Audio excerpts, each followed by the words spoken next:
बिस्मिल्लाहिर्रहमानिर्रहीम। तो हमने उस दिन बात की थी कि बंदे ऐसे गुजरे हैं जिन्होंने बहुत अपनी ज़िंदगी में इल्म हासिल करने का और स्प्रेड करने का काम बहुत ज़्यादा किया है। अब उन बंदों की ज़िंदगी में एक बड़ी इंटरेस्टिंग बात है, उन्होंने मखलूक की खिदमत भी बहुत की है, पढ़ने का लिखने के काम भी, इबादत भी बहुत की है। ये नहीं है कि सिर्फ वो करते रहे तो फिर इबादत की ही नहीं है, मतलब अपनी ज़ाती इबादत भी कहो कि हालांकि मुसलमान की तो हर काम ही इबादत है, सोना भी इबादत। तो ये है कि वो इल्म कि क्या किस्में हैं पता होना चाहिए, ताकि फिर मैं अपने जहन में बना लूँ कि मैंने इस किस्म का इल्म हासिल करना है, ठीक है ना, और वो आपस में किस तरह जुड़ी हुई हैं। इसको कहते हैं इल्मुल उलूम, इल्मों के बारे में इल्म, ठीक। जो अब हर चीज़ में एक हिफ्ज़ मरातब है कि एक चीज़ है जो टॉप पे है, एक उससे नीचे और उससे नीचे। अल्लाह ताला ने हर चीज़ में मर्तबे रखे हैं ना, ठीक है ना। रिश्तों में भी रखे हैं कि सबसे ऊपर जो आपका रिश्ता है वो अल्लाह ताला से है, फिर रसूल से है, फिर माँ बाप से है। तो इल्मुल उलूम, इल्म में जो सबसे टॉप पे इल्म है ना, फर्ज करो मैं उनको एक ही लाइन में लिखूँ तो वो टॉप के इल्म हैं। एक तो अकीदा का इल्म, क्योंकि फेथ नहीं है तो फिर कुछ भी नहीं है, अकीदा का इल्म टॉप पे रैंक करेगा ना, ठीक है। कुरान का इल्म ये टॉप पे रैंक करेगा। फिर इसके नीचे हदीस का इल्म, ठीक है। और कुरान और हदीस को मिला के फिर उनसे नताइज निकालना और ज़िंदगी गुजारने के असूल बनाना, उसको कहते हैं फ़िक़्ह, ठीक। तो कुरान के भी अलहदा लोग आए हैं, मुफस्सिरीन, इनके अलहदा इमाम आए हैं, फिर जिन्होंने ये दोनों पढ़ के उनसे नताइज निकाले उनको कहते हैं फ़िक़्ह के इमाम, हदीस के इमाम, कुरान के मुफस्सिरीन। तो फ़िक़्ह का इल्म, ठीक है। और एक और हमने तो पता नहीं 16 साल में क्या हमने पढ़ा था, मेरे ख्याल में टोटल हमारे साथ एक शरारत ही की गई थी, पढ़ा तो नहीं था। तो उसमें एक था इल्म कलाम। आपको मदरसे में पढ़ाते हैं इल्म कलाम, क्या डेफिनेशन होती, कोई मोटी मोटी क्या बात है आपको याद रहेगी कि इल्म कलाम क्या होता?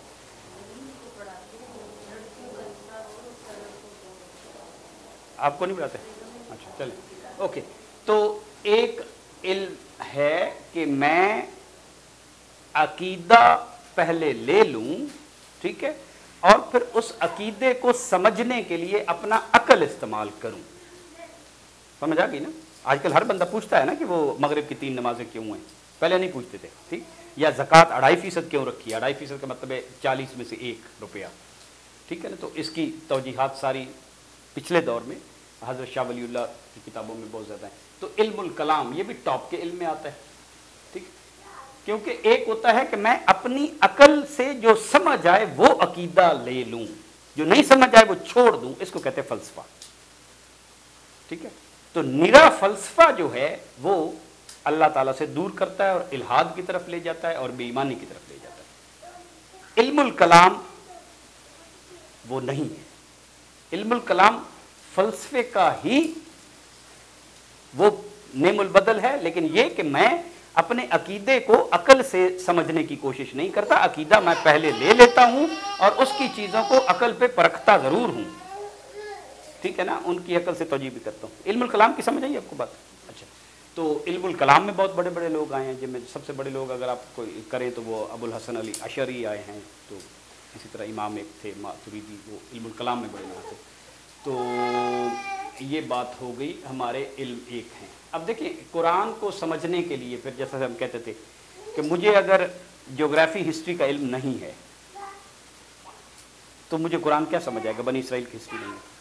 तो मेरे पास एक तारीख का इल्म हुआ ना, हेलो, तारीख और ज्योग्राफी का इल्म, मुझे एक हिस्ट्री आनी चाहिए कि नहीं आनी चाहिए, मोटी मोटी कि इंसानियत कहाँ कहाँ से कहाँ कहाँ आई, और वो ग्लोब में किधर थी, जहाँ पे दरिया थे, जहाँ पे ये था, जहाँ पे वो ट्रेड कैसे करते थे, वो रहते कैसे थे, उनके रस्म व रवाज क्या थे, वो किसको खुदा मानते थे, अल्लाह को मानते थे, पूजा कैसे करते थे, अपनी फैसले कैसे करते थे, ठीक, जंगे कैसे करते थे। तो हिस्ट्री और जियोग्राफी, यानी एक हिसाब से ये, इसको आप सादा लफ्ज़ों में क्या तो ये हिस्ट्री टाइम का इल्म है ना, वक्त कैसे गुजरा, तब्दीलियाँ कैसे हैं, तब्दीली का इल्म। और जियोग्राफी आप कहाँ पे थे, स्पेस और टाइम का इल्म। ये किस चीज़ का इल्म है? Space time. स्पेस और टाइम 2 अलहदा लफ्ज़ होते थे, लेकिन बाबे आइंस्टाइन के आने के बाद स्पेस टाइम अब एक लफ्ज़ है, क्योंकि एक ही चीज़ के एक ही सिक्के के दो हिस्से हैं, इधर से देखे तो स्पेस है, इधर से देखे तो टाइम है। तो ये भी तो एक इल्म है ना जो बहुत ज़रूरी है। ठीक, अब कुरान पाक अब यूं ही पढ़ते हैं तो आपको सबसे पहले शुरू हो जाता है कि ये एक किताब है जिसमें कोई शक नहीं है, और इंसानों की ये किस्में हैं। एक इंसान है जो मान लेते हैं, एक इंसान है जो मानते हैं, रोशनी आती है तो उसमें चलते हैं, फिर रोशनी चली जाती है, फिर वापस चले जाते हैं। ठीक है, तो मानने वाले, ना मानने वाले, और दरमियान में घूमने फिरने वाले। ठीक है ना, तो इंसानों की नफ्सियात का इल्म, इंसानों का इल्म, ये बड़े इल्मों में से है, यानी ये इससे भी ऊपर है। क्योंकि कुरान असल में इंसान के बारे में कहता है ना, ये इंसान नाशुक्रा है, इंसान अजूला है, इंसान ये हो जाता है, इंसान के पास जब मुसीबत आती है तो फ़ौरन हमारी तरफ आता है, जब खुशहाली आती है तो फ़ौरन चला जाता है। तो ये कुरान में से ये चीज़ें कि कुरान ने जो इंसान के रवैये निकाले हैं वो कहीं अलग हम करने चाहिए हमें, है ना। अजूला है, फ़लाँ है, फ़लाँ है, इंसान में अच्छे रवैये भी होंगे और बुरे भी होंगे जो होते हैं। तो ये इंसान को उजलत से पैदा किया है, तो इंसान का इल्म है ना, ये बड़े उलूम में से है, इससे ऊपर है। यानी इसको मैं लिखूँ तो इसको नीचे थोड़ा सा लिखूँगा। अब ये मैं उस वक्त तक पढ़ नहीं सकता। अब देखिए एक और इल्म जिसकी तरफ कुरान बार बार याद दिलाता है कि कुल सीरू फिल अर्द, सीरू फिल अर्द कैफ़ कान आक़िबतुल मुअज़्ज़िबीन, या सीरू फिल अर्द कैफ़ बदअल खल्क़, देखो ज़रा घूम फिर के हमने दुनिया को कैसे पैदा किया। ठीक, तो इसका मतलब है आर्कियोलॉजी का इल्म। आर्कियोलॉजी के इल्म में आपको तहजीबों का इल्म भी आएगा ना, वो आप टूटे हुए चंद टुकड़े लेके प्यालों के, जैसे टेक्सला में हम गए थे, आप गए थे टेक्सला, हाँ, तो उससे ये डिटरमिन करने की कोशिश करते हैं कि ये रहते कैसे थे, ये खाते कैसे थे, इनके उठने बैठने के आदाब क्या थे उन टूटे हुए टुकड़ों से। ये बहुत ही ज़बरदस्त इल्म है जो यहाँ पे साइंस, आर्ट और समाज इकट्ठे मिला के, क्योंकि साइंस की वजह से आप कार्बन डेटिंग, उसमें कार्बन के एटमों को गिन के आपको पता चलता है कि इसकी उम्र कितनी थी। कार्बन के एटमों का एक ख़ास बिहेवियर है, उसकी वजह से किसी भी चीज़ का साइंसदानों को पता चल जाता है, वो सिर्फ उनको काउंट करके कि ये चीज़ 2000 साल पुरानी है या 20 लाख साल पुरानी है या 20 करोड़ साल पुरानी है। तो एक इंतहाई ज़बरदस्त किस्म का मैथ, ज़बरदस्त किस्म की साइंस, ज़बरदस्त किस्म की सोसाइटी और ज़बरदस्त किस्म का उस ज़माने का मज़हब और फलाने का इल्म मिला के आर्कियोलॉजी बनती है।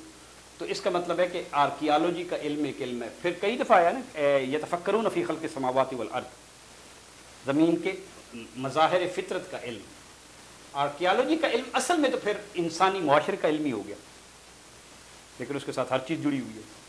तो फिर कवानीन फ़ितरत जो है, मज़ाहिर फ़ितरत जो हैं, उनका इल्म। अब ये सारे करने के लिए, अब देखें ना, आर्कियोलॉजी जब भी हम करते हैं तो उसमें सिंबल्स आते हैं। इंसान ने मुख्तलिफ चीज़ें लिखी, किस पे? पत्थरों पे। अब वो सिंबल आप कैसे करेंगे कि ये क्या लिखा है? पुराने ज़माने के मैथ में 1 2 3 इस तरह तो नहीं लिखते थे जैसे हम लिखते हैं अभी, ठीक है ना। तो ज़ुबान का इल्म, कोई नहीं गल समझे, तो इसका मतलब है लैंग्वेज का इल्म बहुत ज़रूरी है। ठीक, फिर वो चीज़ें काउंट करते थे, लिखते थे, फलां करते थे। तो चीज़ों को गिनने का, हिसाब लगाने का, अंदाज़ा करने का इल्म, जिसको हम आजकल मैथ कह लेते हैं। मैथमेटिक्स का असल मतलब है इल्म से मोहब्बत, लव ऑफ लर्निंग के लिए लफ्ज़ है मैथमेटिक्स। तो कह लें कि अंदाज़ा लगाना, या मैथ का इल्म, या न्यूमरेसी कह लें, ठीक। तो इससे भी नीचे जो असल में है कि मुझे सोचना आता है कि ये मैं एक चीज़ देखूं तो और दूसरी चीज़ देखूं तो ये चीज़ इस जैसी है, इसमें फिट होती है, या ये इस जैसी नहीं है। चीज़ों को आपस में कंपेयर करना, मैच करना, सॉर्ट करना, ऑर्डर करना, ठीक है ना। तो उनमें से पैटर्न ढूंढना, इसको कहते हैं लॉजिकल थिंकिंग, अकल के हिसाब से सोचने का इल्म, ठीक। किसी शय से उसके नतीजे पे पहुंच जाने का इल्म। तो गालिब का एक शेर भी है ना कि वो कि हम चले फिर याद आ जाएगा, दजला को कतरा दिखाई न दे, कि हम उस कतरे से पहुंच जाते हैं कि दरिया के तो यानी किस किस्म के, वो फिर बाद में याद आ जाएगी। तो इसका मतलब है कि जिसको हम लॉजिकल थिंकिंग कहते हैं, अकल से सोचने का इल्म, ये तो फिर उसके टूल हुए। ये जो अंदाजा लगाना और ये हैं, ये उसके टूल हैं लॉजिकल थिंकिंग के, तो ये सबसे नीचे आता है और सबसे अहम है, यानी कि ये उलूम नहीं है तो ऊपर वाले इल्म बिल्ड ही नहीं हो सकते। आप इस इल्म में, ऊपर वाले उलूम में माहिर बनना चाहते हैं तो नीचे वाले उलूम के बुनियादी असूल आपको पता होने चाहिए। अगर आपको बुनियादी कवानीन फितरत का नहीं पता कि हर चीज़ जो है वो एक साइकिल से चलती है, हर चीज़ तब्दील हो रही है, चीज़ें मिक्स होने से बनती हैं, टूटती हैं, फूटती हैं, अगर आपको बुनियादी नहीं पता कि इंसान ये भी करता है, ये भी करता है, ये भी करता है, आप कुरान को क्या इंटरप्रेट करेंगे? अल्लाह ताला ने तो बड़ी अजीब डीप फिलॉसफी रखी है कि जब बच्चा माँ के पेट में होता है तो उस वक्त ये मियाँ बीवी सोचते हैं कि या अल्लाह ठीक ठाक हो तो हम तेरे शुक्रगुजार रहेंगे। तो फिर जब कोई चीज़ बस में नहीं होती, जब हो जाता है तो फिर भूल जाते हैं, फिर वापस उसको अल्लाह का नाम तो नहीं सिखाते, उसको तो सिखाते हैं कि पढ़ नौकरी करते कमा। ठीक, तो ये जो ऊपर वाले इल्म है ना, अगर मैं इसको कहूँ तो ये जो ऊपर वाले इल्म है ये किस्म के आला दर्जे के इल्म हुए, जो कहा भी गया ना खैरुकुम मन तअल्लमल कुरान व अल्लमहु, आला तरीन इल्म जो है ये है। तो इनको कहते हैं, ये अब नॉलेज की एक हायरार्की है और भी बिल्ड की जा सकती है। मतलब कि फिजिक्स है तो वो इधर आएगा, फिजिक्स नहीं आती तो लाइफ साइंसेज नहीं आती, बायोलॉजी ऊपर रैंक करती है। क्योंकि मुझे केमिस्ट्री और फिजिक्स नहीं आती तो बायोलॉजी आ ही नहीं सकती, क्योंकि वो तो उसी केमिस्ट्री से सारी चीज़ें बन गई, मादे से बना है ना इंसान भी, इंसान का जो जिस्मान। तो ये हैं इल्म आलिया, आला दर्जे के इल्म। समझ आ गई ना? अब हमारा मसला ये कि आला दर्जे के इल्म में एक बंदा बैठा हुआ है, लेकिन उसको अपने नीचे वाले उलूम के बुनियादी नतायज और अहम उसूल, यानी कि वो सारे का सारा आता हो ना, उसके बुनियादी नतायज और अहम उसूल आने चाहिए कि उसमें ये 5 चीज़ें बहुत अहम हैं। उसी सब नीचे वाले जो इल्म है ना, ये उस इल्म को सीखने के लिए ज़रूरी हैं। तो ये हैं, ये भी इल्म आलिया हैं, आला वाले, ये आले हैं, ये मीन्स हैं। आला नहीं होता कि आले से आप एक काम करते हैं तो अगला काम, लेकिन आपने गाड़ी बनानी है, लेकिन आला आपकी थोड़ी है।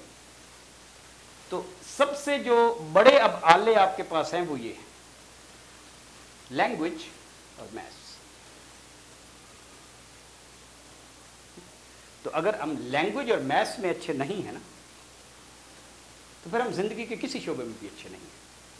फिर ऊपर वाले उलूम, उसके ऊपर हम नीचे कहते हैं ना कि एक ईंट टेढ़ी रखी हो तो उस ईंट के, या नीचे वाली ईंट ही अगर बुनियाद कमजोर हो तो ऊपर आप क्या बिल्ड कर सकते हैं? कितनी ऊंची बिल्डिंग बिल्ड कर लेंगे? आपको पता है ना कि दरख्त जितना ऊपर होता है उतना ही नीचे। तो ये एक बात इंपॉर्टेंट है कि लैंग्वेज, इससे हमें पता चलता है कि कितनी अहम है। ये बात समझ आ गई? इसी तरह अब ये लैंग्वेज का ये है ना कि जैसे हम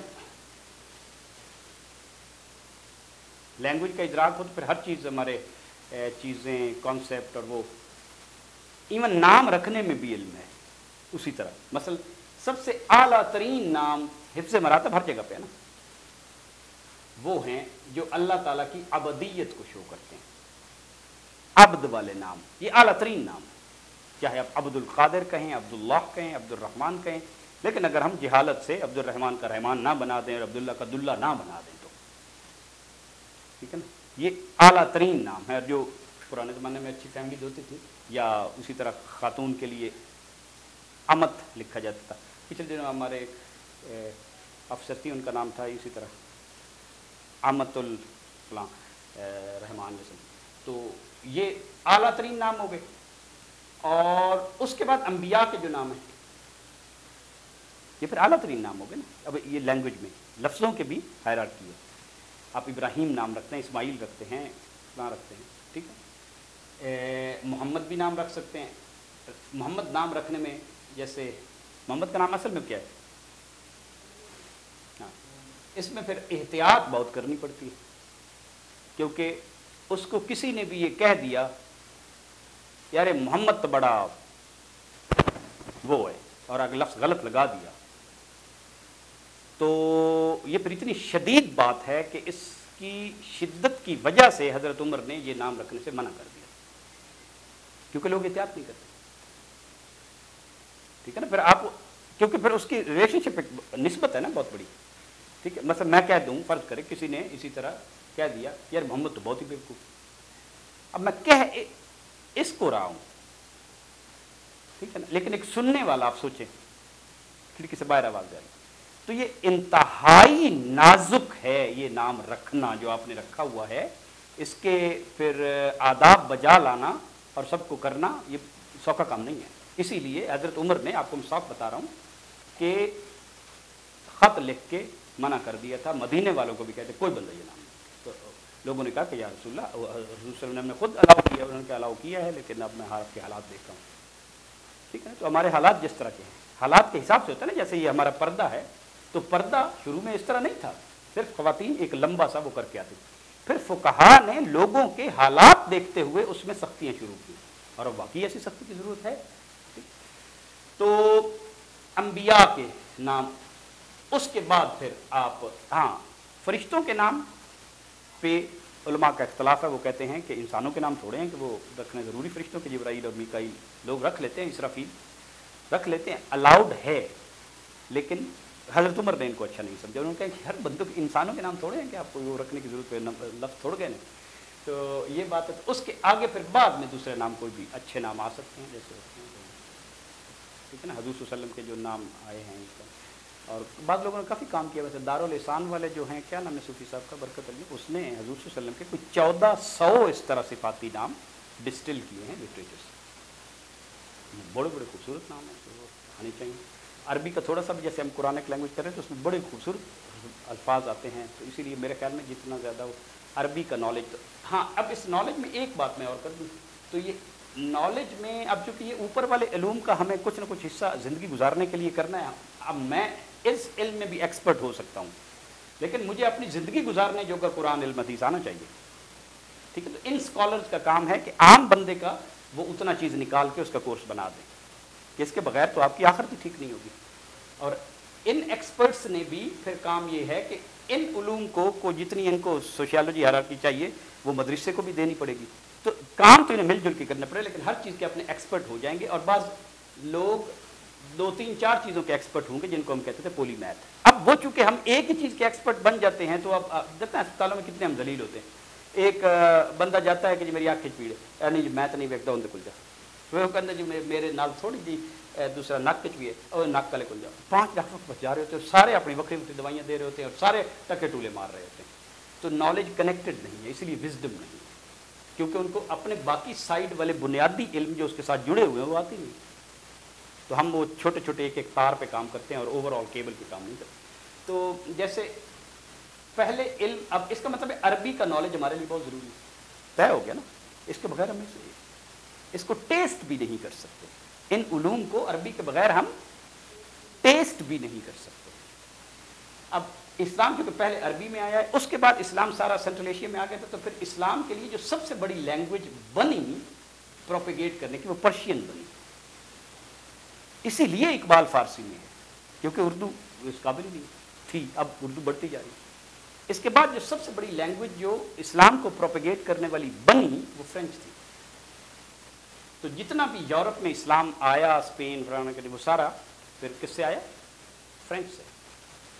ٹھیک ہے. اس کے بعد پھر جو لینگویجز آپ کہہ لیں کہ اس کو پروپیگیٹ کرنے کے لیے آئیں، وہ اردو اور انگلش. ٹھیک ہے. کیونکہ اب حضرت شاہ ولی اللہ رحمۃ اللہ علیہ نے اپنے سارے بیٹوں کو، فیملی کو یہ کہتے تھے کہ اردو سیکھو، کیونکہ وہ تو سارا کام پرشین میں کرتے تھے. لیکن انہیں دور تک سمجھ آ گئی تھی کہ اب چیزیں شفٹ ہو رہی ہیں اور اسلام اردو میں آ گئی. تو اس کے بعد پھر انگلش آتی ہے.